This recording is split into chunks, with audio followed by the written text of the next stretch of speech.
May 6 Keralam തൃശ്ശൂരിലേക്ക് ചുരുങ്ങും. ലോകമെങ്ങും തൃശ്ശൂരിലേക്ക് നോക്കും. ഇലഞ്ഞിത്തറ മേളവും മഠത്തിൽ വരവും കുടമാറ്റവും വെടിക്കെട്ടുമെല്ലാം നമ്മൾ കണ്ണിമ വെട്ടാതെ കാണും, ആസ്വദിക്കും.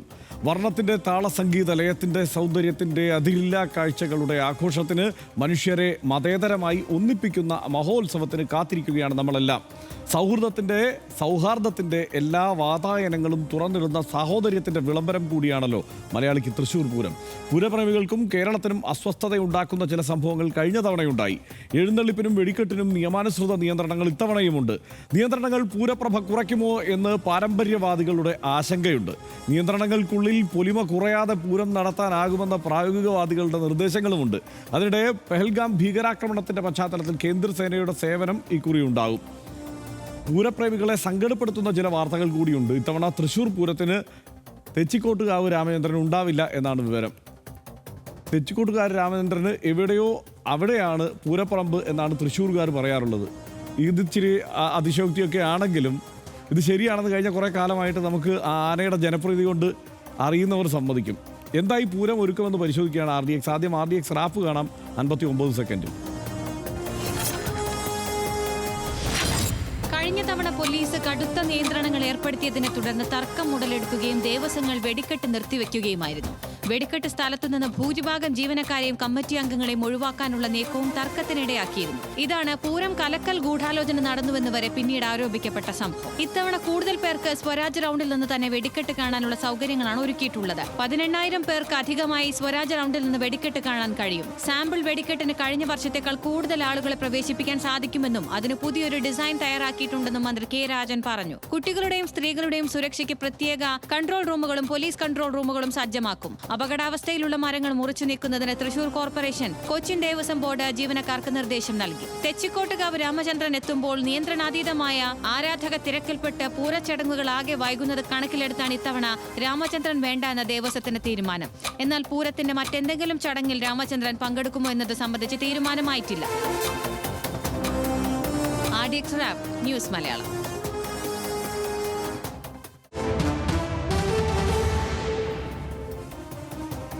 അങ്ങനെ വീണ്ടും പൂരക്കാലമായിരിക്കുന്നു. ഈ വർഷത്തെ Thrissur Pooram May 6 May 4 sample വെടിക്കെട്ടാണ്.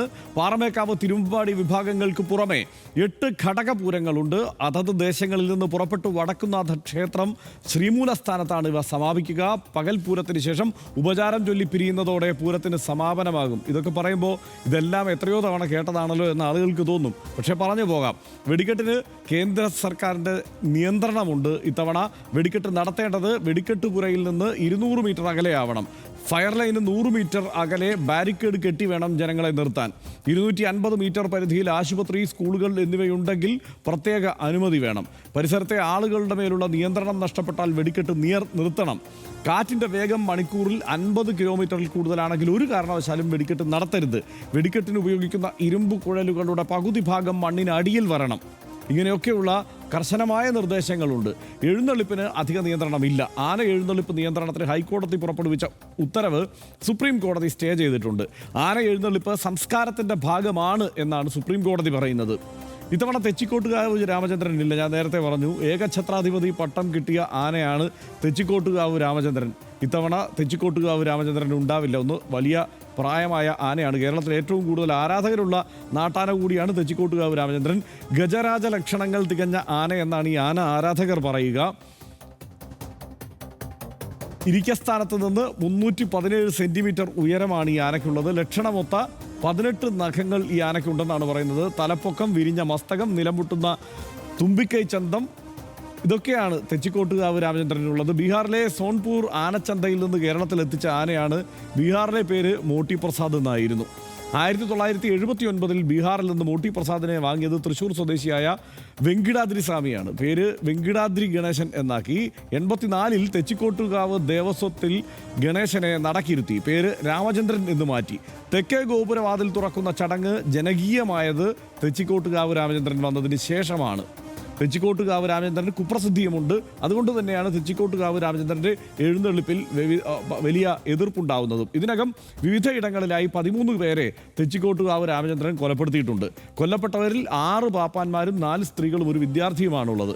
2013 ജനുവരി 27 കൂട്ടുമഠം ക്ഷേത്രോത്സവത്തിനിടെ രാമചന്ദ്രന്റെ കുത്തേറ്റ് 3 സ്ത്രീകളാണ് മരിച്ചത്.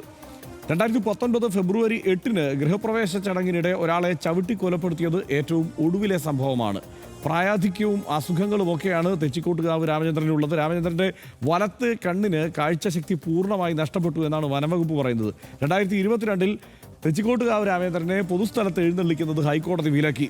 2023 വ്യവസ്ഥകൾക്ക് വിധേയമായി എഴുന്നള്ളിക്കാൻ അനുമതി നൽകിയത് ഉത്സവാഘോഷങ്ങളിൽ ഒറ്റയ്ക്ക് എഴുന്നള്ളിക്കാനുള്ള അനുമതിയായിരുന്നു. സനീഷ്, ഇതൊക്കെയാണ് പൂരവുമായി ബന്ധപ്പെട്ട വിവരങ്ങൾ. അതിൽ കുറച്ച് കൂടുതൽ വിവരങ്ങൾ തെച്ചിക്കോട്ടുകാവ് രാമചന്ദ്രനെ കുറിച്ചുമുണ്ട്. കാരണം ഇത്തവണ തെച്ചിക്കോട്ടുകാവ് രാമചന്ദ്രൻ ഇല്ല എന്നുള്ളത് തെച്ചിക്കോട്ടുകാവ് രാമചന്ദ്രൻ്റെ ആരാധകർക്ക് സഹിക്കാവുന്ന സംഗതി ആയിരിക്കില്ല. അതിനപ്പുറത്ത് പൂരവുമായി ബന്ധപ്പെട്ട മറ്റൊട്ടേറെ കാര്യങ്ങൾ, ഇപ്പോൾ സുരക്ഷാ പ്രശ്നം, പിന്നെ കഴിഞ്ഞ തവണത്തെ വലിയ പുകിലുകൾ, ഇതെല്ലാം ഉണ്ട്. എങ്ങനെയാണ് തോന്നുന്നത് ഇത്തവണത്തെ പൂരത്തെക്കുറിച്ച്? ഇതിപ്പോൾ ഈ തൃശ്ശൂർ പൂരം എന്ന് പറഞ്ഞാൽ നമ്മളിപ്പോൾ പറയേണ്ടതില്ല. ആ വാചകം തന്നെ നമ്മൾ ഇപ്പോൾ രാത്രിയാണെന്ന് പറയുന്ന പോലത്തെ ഒരു പരിപാടിയായിരിക്കും. തൃശ്ശൂർ പൂരം എന്ന് പറയുന്നത് മഹത്തായ ഒരു സംഭവമാണല്ലോ. അത് രണ്ട് തരത്തിലാണ്. ഒന്ന്, അതിനകത്തില്ലാത്ത സംഭവങ്ങളില്ല. മനുഷ്യർ, ആനകൾ, മനുഷ്യരുടെ വലിയ കൂട്ടം, താളം, മേളം, നിറങ്ങൾ എല്ലാമുള്ള ഒരു വൻ സംഭവമാണ്. ഇതിന് മുകളിൽ നമ്മുടെ ഡ്രോൺ ക്യാമറ വെച്ചാൽ ഈ ടെലിവിഷൻ ചാനലിലെല്ലാം വന്ന് കാണിക്കുന്നത്, നമ്മളുടെ കുറേ കാണിക്കുന്നത് എന്തൊരു ഗ്രേറ്റ് ആയിട്ടുള്ള വലിയൊരു സംഭവമാണ്. എത്ര ആളുകളാണ് വന്നു ചേരുന്നത്, എന്തൊക്കെ കാര്യങ്ങളാണ് അതിനകത്തൂടെ നടക്കുന്നത്, എങ്ങനെ കോർഡിനേറ്റ് ചെയ്യപ്പെട്ടാണ് ഈ സംഭവങ്ങളൊക്കെ ഉണ്ടാകുന്നതെന്ന് വലിയ അത്ഭുതം ഉണ്ടാവും. അത് തന്നെ അതിലേറ്റവും പ്രധാനപ്പെട്ട മറ്റൊരു കാര്യം സംഘാടനം. ലോകത്തിൽ ഏതെങ്കിലും ഒരു സ്ഥലത്ത് ഇങ്ങനെ ഒരു പ്രത്യേക സ്ഥലത്ത് ഒരുപാട് കാര്യങ്ങൾ, മനുഷ്യർ മാത്രമല്ല ആനകളും കൂടെ ചേർന്ന ഈ സംഗീതവും കളറും ഒക്കെ ചേർന്നിരിക്കുന്ന പല ഭാഗത്ത് വന്നു ചേരുന്ന മനുഷ്യരെല്ലാം കോർഡിനേറ്റ് ചെയ്തിട്ടൊരു വലിയ സംഭവം ഉണ്ടാക്കുക. അതൊക്കെ എത്രയാണ് നൂറ്റാണ്ടുകളായിട്ട് നടക്കുകയാണ്. അതിൻ്റെ വലുപ്പ ചെറുപ്പങ്ങളൊക്കെ പല കാലത്തും പലതായിരിക്കും, പക്ഷേ നൂറ്റാണ്ടുകളായിട്ട് നടക്കുകയാണ്. എന്ന് മാത്രമല്ല, ഇതിനകത്ത് പല കാലത്തും പല പ്രശ്നങ്ങൾ നേരിട്ടിട്ടുണ്ട്. ഇപ്പോൾ നമ്മളൊരു പെഹൽഗാം ഭീകരാക്രമണത്തിൻ്റെ അതിൻ്റെ തുടർ സംഗതികളൊക്കെ ആയിട്ട് ഇങ്ങനെ നടക്കുന്ന ചില കാര്യങ്ങളാണ്. അപ്പോൾ രാജ്യത്ത് എല്ലായിടത്തും സുരക്ഷയൊക്കെ കൂടുതലുള്ള സമയത്തായിരിക്കും. ഇപ്പോൾ ഈ വർഷം നടക്കാൻ പോകുന്നത് അങ്ങനെയാണ്. കഴിഞ്ഞ വർഷം മറ്റു ചില പ്രശ്നങ്ങൾ ഉണ്ടായി. അപ്പോൾ ഓരോ വർഷവും അതാത് കാലത്തിൻ്റെ വെല്ലുവിളികൾ, കാലാവസ്ഥാപരമായ വെല്ലുവിളികൾ, പിന്നെ നിയമം കർക്കശമാകുന്നതിൻ്റെ വെല്ലുവിളികൾ, ആനകളുണ്ടാക്കുന്ന പ്രശ്നങ്ങൾ, ഇങ്ങനെ ഈ വെല്ലുവിളികൾക്കകത്തുകൂടെ തന്നെ അവിടുത്തെ ഈ സംഘാടകർ ഇത് അതിഗംഭീരമായിട്ടങ്ങ് നടത്തുകയാണ്. അപ്പോൾ തൃശ്ശൂർ പൂരം എന്ന് വെച്ചാൽ ഞാനിതുവരെ തൃശ്ശൂർ പൂരം കാണാൻ പോയിട്ടില്ല. എനിക്ക് ഇത്രയും വലിയ ആൾക്കൂട്ടം കണ്ട പ്രശ്നമാണെന്നുകൊണ്ട് ഞാൻ പോയിട്ടില്ല. പക്ഷേ പൂരത്തിന് പോകാത്ത ആളുകളുടേതടക്കം വലിയൊരു സംഭവമാണ് തൃശ്ശൂർ പൂരം എന്ന് പറഞ്ഞാൽ അതൊരു അത് ചെറിയ കാര്യമല്ലല്ലോ. അപ്പോൾ സംഘാടനം കൊണ്ടാണെങ്കിലും അതിൻ്റെ ഭംഗി കൊണ്ടാണെങ്കിലും അതങ്ങനെയാണ്. രണ്ടാമത് ഈ ആനയുടെ കാര്യം, തെച്ചിക്കോട്ടുകാവ് രാമചന്ദ്രൻ എന്ന ആന യഥാർത്ഥത്തിൽ വലിയ ദൈവ അനുഗ്രഹമുള്ളൊരു ആനയാണെന്ന് എനിക്ക് തോന്നുന്നു. ഒരു ദൈവത്തിന് വലിയ ഇഷ്ടമുള്ളൊരു ആനയായിരിക്കണം അത്. കാരണം ഇത്രയും വലിയ ബഹളം ഉണ്ടാകുന്നൊരു സ്ഥലത്ത്, ഇത്രയും ചൂടും മറ്റുണ്ടാകുന്ന സ്ഥലത്ത് ആ ആനയുടെ പ്രായവും കൂടെ പരിഗണിച്ചിട്ട്, ഇതിപ്പോൾ ഞാൻ പറയുമ്പോൾ ആനപ്രേമികൾ തന്നെ എന്താ പറയുകയെന്ന് എനിക്കറിയില്ല, പക്ഷേ ആ ആനയുടെ പ്രായം കൂടെ പരിഗണിച്ചിട്ട് ഇത്രയും വലിയ ബഹളവും ശബ്ദവും ഒക്കെ നടക്കുന്നിടത്ത് ആനകളെ കൊണ്ടുവന്ന് നിർത്തുന്നത് വലിയ കുഴപ്പമാണ്. ആനക്ക് വലിയ ബുദ്ധിമുട്ടാണെന്നാണ് ആനയെപ്പറ്റി അറിയാവുന്ന ആളുകളും വിദഗ്ധരൊക്കെ എല്ലാ കാലത്തും പറയാറ്. പക്ഷേ വിദഗ്ധരുടെ വർത്തമാനം അവിടെ മാറി നിൽക്കും. പക്ഷേ നമ്മുടെ തൃശ്ശൂർ പൂരത്തിലും മറ്റ് ആഘോഷങ്ങളിലൊക്കെ ആനകളൊരു നിർബന്ധിത സംഗതി ആയതുകൊണ്ട് അവരവിടെ ഉണ്ടാവുകയും ചെയ്യും. പക്ഷേ ഈ പറയുന്ന ഈ ആനയ്ക്ക് ഇത്തവണ ഇളവ് കിട്ടിയെന്നുള്ളത് മറ്റു പല കാരണങ്ങൾ കൊണ്ടായിരിക്കും ഇളവ് കിട്ടിയത്. പക്ഷേ ഇളവ് കിട്ടിയെന്നുള്ളത് ആ ആനയ്ക്ക് ദൈവാധീനമുണ്ട്. കാരണം അങ്ങോട്ടേക്ക് വരേണ്ടതില്ല, ഈ ബഹളത്തിലും വെയിലും നിൽക്കേണ്ടതില്ല. അത് തെച്ചിക്കോട്ടുകാവ് രാമചന്ദ്രൻ എന്ന ആനയോട് വലിയ ഇഷ്ടമുള്ള ആളുകൾ ഈ തവണ ആ ആന വരാത്തത് ആനയുടെ ഗുണത്തിന് വേണ്ടിയിട്ടാണ് എന്ന് സന്തോഷിച്ചിട്ട് മറ്റ് ആനകളെ കൂടി കണ്ടിട്ട് ഈ തൃശ്ശൂർ പൂരം നല്ല മഹത്തരമായിട്ട് കൊണ്ടു നടന്ന് ആഘോഷിച്ച് തിരിച്ചു പോകണമെന്നാണ് എനിക്ക് തോന്നുന്നത്. തീർച്ചയായും ഇത്തവണ വെടിക്കെട്ടിന് വലിയ നിയന്ത്രണങ്ങൾ ഏർപ്പെടുത്തിയിട്ടുണ്ട്. തീർച്ചയായും അത് വലിയ ദുരന്തങ്ങൾ ഉണ്ടാകുന്ന സാഹചര്യത്തിൽ ഈ ശ്രീനാരായണ ഗുരു പണ്ട് പറഞ്ഞിട്ടുള്ളത് അറിയാമല്ലോ. അത് ശ്രീനാരായണ ഗുരു പറഞ്ഞ വാക്കുകൾ ആവർത്തിച്ചാൽ പൂരപ്രേമികളുടെ ചീത്തവിളി കേൾക്കും. അതാണ് ഇപ്പോഴത്തെ ഒരു അവസ്ഥ. അതായത് കരിയും വേണ്ട, കരിമരുന്നും വേണ്ട എന്നുള്ളത് ശ്രീനാരായണ ഗുരു പറഞ്ഞിട്ടുള്ളതാണ്. കാരണം ഇത് കാലാകാലങ്ങളായി നടന്നുകൊണ്ടിരിക്കുന്ന പ്രശ്നമാണ്. ഈ കരിമരുന്നുമായി ബന്ധപ്പെട്ടുള്ള പ്രശ്നങ്ങളും ആനയുമായി ബന്ധപ്പെട്ട ആനയാണ് ഉദ്ദേശിക്കുന്നതല്ലോ, ഈ ആനയുമായി ബന്ധപ്പെട്ടുള്ള പ്രശ്നങ്ങളും നിരന്തരം നടക്കുന്നുണ്ട്. അപ്പോൾ ഇത് സത്യത്തിൽ തൃശ്ശൂർ പൂരം എന്നത് വലിയ പൂരമായി നമുക്ക് മുന്നിൽ, വലിയ ഓർക്കസ്ട്രേറ്റഡ് ഒരു സംഗതിയായിട്ട് നമുക്ക് മുന്നിൽ നിൽക്കുന്നതുകൊണ്ട് അത് ഈ നിലയ്ക്ക് അറിയപ്പെടുന്നു. ഇതിനേക്കാൾ വലിയ പൂരങ്ങളുണ്ട്. ഇപ്പം നെന്മാറ അല്ലെങ്കിൽ വേലയെക്കുറിച്ചൊക്കെ അവരവർ അവകാശപ്പെടുന്നതെല്ലാം വലിയ പൂരങ്ങൾ അതാണ് എന്നുള്ളതാണ്. പിന്നെ തൃശ്ശൂർ പൂരത്തേക്കാൾ കൂടുതൽ ആനകൾ അണിനിരക്കുന്ന പൂരങ്ങളുണ്ട്, അങ്ങനെയൊക്കെയുള്ള സംഗതികളുണ്ട്. പക്ഷേ തൃശ്ശൂർ പൂരമാണ് കേരളത്തിൻ്റെ ഒരു മതേതര ആഘോഷമായി നമുക്ക് മുന്നിലുണ്ടായിരുന്നത്. അപ്പോൾ അതിലുള്ള ഒരു പ്രശ്നം, പ്രത്യേകിച്ച് ഇപ്പോൾ തൃശ്ശൂർ കഴിഞ്ഞ തെരഞ്ഞെടുപ്പുമൊക്കെയായി ബന്ധപ്പെട്ട്, അതല്ലെങ്കിൽ കൃത്യമായ ഒരു ഹിന്ദുത്വ രാഷ്ട്രീയത്തിൻ്റെ ഇടപെടലുമൊക്കെയായി ബന്ധപ്പെട്ട് പൂരത്തെ ആ മട്ടിൽ പ്രയോജനപ്പെടുത്താനുള്ള ശ്രമങ്ങളൊക്കെ അവിടെ ഉണ്ടായി. അത് നമുക്ക് ഇല്ല എന്ന് പറയാനാവില്ല. കഴിഞ്ഞ തെരഞ്ഞെടുപ്പിൻ്റെ കാലമായിരുന്നു.